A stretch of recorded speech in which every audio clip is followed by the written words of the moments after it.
काफी सारे स्टूडेंट्स एक सवाल पूछ रहे हैं कि यहाँ पे भैया हमें सी एस आई टी को चूज करना चाहिए या फिर हमें सी एस आई टी में जो स्पेशलाइज्ड ब्रांचेस आई हैं पिछले 2 से 3 सालों में वो चूज करनी चाहिए। तो आज की वीडियो को बिल्कुल ध्यान से देखना, बहुत छोटी वीडियो रखने वाला हूँ और पूरी टू द पॉइंट रखने वाला हूँ। तो C S C I T जो होती है हमारी कंप्यूटर साइंस रिलेटेड ब्रांचेस ही होती है। सी एस लो या आई टी लो सिर्फ थर्ड ईयर में 2-3 सब्जेक्ट्स डिफरेंट होते हैं, बाकी जो प्लेसमेंट में कंपनीज आपको देखती हैं वो एक ही नजरिए से देखती हैं, कोई डिफरेंस नहीं होता है। अब बात करते हैं सीएसई आईटी में और उनके स्पेशलाइजेशन ब्रांचेस में। अब आपको पता है स्पेशलाइजेशन ब्रांचेस जो है वो डेटा साइंस में, मशीन लर्निंग में, आर्टिफिशियल इंटेलिजेंस में, फिर आईओटी है आपकी, और अलग अलग तरीके की यहाँ पर स्पेशलाइजेशन ब्रांच दी गई है जो आज के टाइम पे ट्रेंडिंग यहाँ पर जॉब मार्केट है, हॉट जॉब मार्केट जो चल रहा है उसके हिसाब से। बट यहाँ पर अब डिफरेंस क्या है, हमें कौन सी लेनी चाहिए आज के हिसाब से। तो देखो, अगर मैं यहाँ पर बीटेक की बात करूं तो यहाँ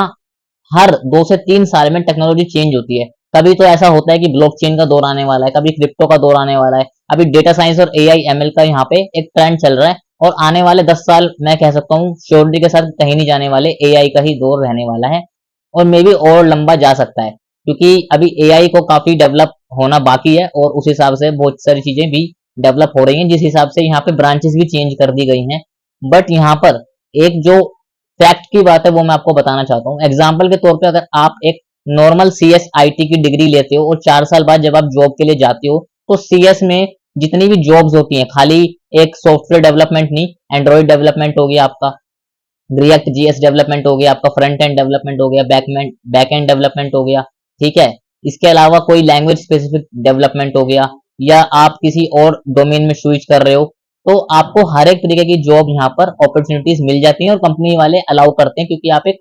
core computer science engineering branch से पास आउट हो। लेकिन एग्जाम्पल के तौर पे आप artificial intelligence computer science branch से पास आउट हो, तो एक कंपनी के तौर पे आपकी जो इमेज बनती है वो ये बनती है कि ये बंदा ठीक है कंप्यूटर साइंस से पास आउट है, बट स्पेशलाइजेशन इसने आर्टिफिशियल इंटेलिजेंस में करी हुई है। तो एक नॉर्मल कंपनी जिसको कोई और रिक्वायरमेंट है, जो एक normal core computer science graduate को ले सकती है, वो आपको लेने से पहले 2 बार सोचेगी और एक बार आपको थोड़ा सा टेस्ट करना चाहेगी। आपके पास वो आने से पहले 2 बार सोचेगी और आपसे पहले वो एक जनरल कंप्यूटर साइंस इंजीनियरिंग वाले बच्चों को प्रायोरिटी देगी क्योंकि उसे पता है कि आपके पास एक स्पेशलाइजेशन ब्रांच है और ये जनरली स्टूडेंट जो है ये इसी चीज में इंटरेस्टेड होगा, इसलिए इसने ये वाली डिग्री ली है, तो उसके मन में पहली इमेज यही बनेगी। तो चाहे आप स्पेशलाइजेशन किसी भी चीज में करो, चाहे machine learning, artificial intelligence, blockchain, किसी में भी करो, जो वो पर्टिकुलर कंपनी है वो ये देखेगी कि आपकी जो स्पेशलाइजेशन है, आपकी जो जॉब मिलने के चांसेस है वो उसमें ही होने चाहिए। क्योंकि ये कंपनी की भी इमेज बनती है कि जब इस बच्चे ने यहाँ पे 4 साल पढ़ाई करी है इस स्पेशलाइजेशन में, तो कहीं ना कहीं इसका इंटरेस्ट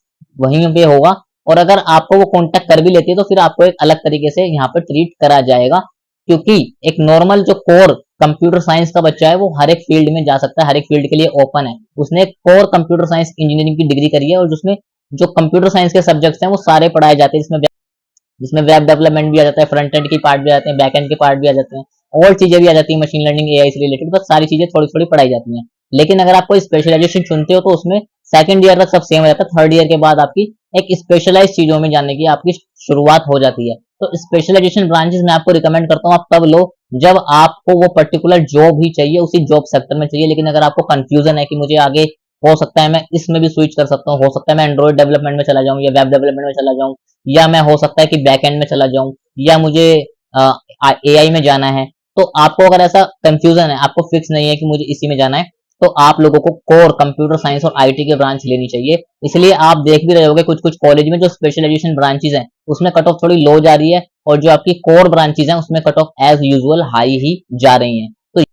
तो इस चीज से आप लोग समझ सकते हो यहाँ पर इस क्वेश्चन का आंसर, और उस हिसाब से आप अपना डिसीजन ले सकते हो। चॉइस फिलिंग ऑलरेडी स्टार्ट हो चुकी है आईपीयू की, या आप किसी और काउंसलिंग में भी पार्ट ले रहे हो, आपके पास मौका है अभी चुनने का, तो आप इसके अकॉर्डिंग चुन सकते हो। और कोई डाउट है आप कमेंट्स में जरूर से अपने डाउट्स पूछ सकते हो। 48 आवर्स के अंदर मैं पूरी कोशिश करता हूँ हर एक कमेंट्स का मैं रिप्लाई करूँ। और टेलीग्राम के पार्ट नहीं बने हो तो अभी पिंड कमेंट में जाओ, टेलीग्राम ग्रुप ज्वाइन कर लो, सारे डॉक्यूमेंट, सारे सर्टिफिकेट सब मैं वहां पे शेयर करता हूँ। वहां पे एक ग्रुप भी है, आप क्लिक करोगे तो आप ग्रुप भी ज्वाइन कर सकते हो। वहां पे आप अपने डाउट्स को सोल्व कर सकते हो, आपस में स्टूडेंट्स के साथ भी डिस्कस कर सकते हो, आपके अपने कॉलेज के स्टूडेंट्स भी आपको मिल जाएंगे जो इस साल एडमिशन ले रहे हैं। तो होप आपको वीडियो अच्छी लगी होगी, लाइक जरूर से कर देना, मुझे बताना आपको वीडियो कैसी लगी है। इसी के साथ मिलते हैं अपनी अगली वीडियो में। प्लेलिस्ट चेक जरूर से कर देना आईपीयू बीटेक एडमिशन 2024 की, ताकि कोई भी चीज आपसे मिस ना हो पाए, हर एक चीज आपको प्रॉपर समझ आ जाए। और अगर आप चाहते हो one on one counselling support आप लेना चाहते हो, पर्सनल लेवल पे आप मेरे से कनेक्ट होके हेल्प लेना चाहते हो किसी भी तरीके की, तो rishabjanofficial.in को विजिट कर सकते हो। तो मिलते हैं इसी के साथ अगली वीडियो में, जब तक के लिए stay smart, take care of yourself, good bye.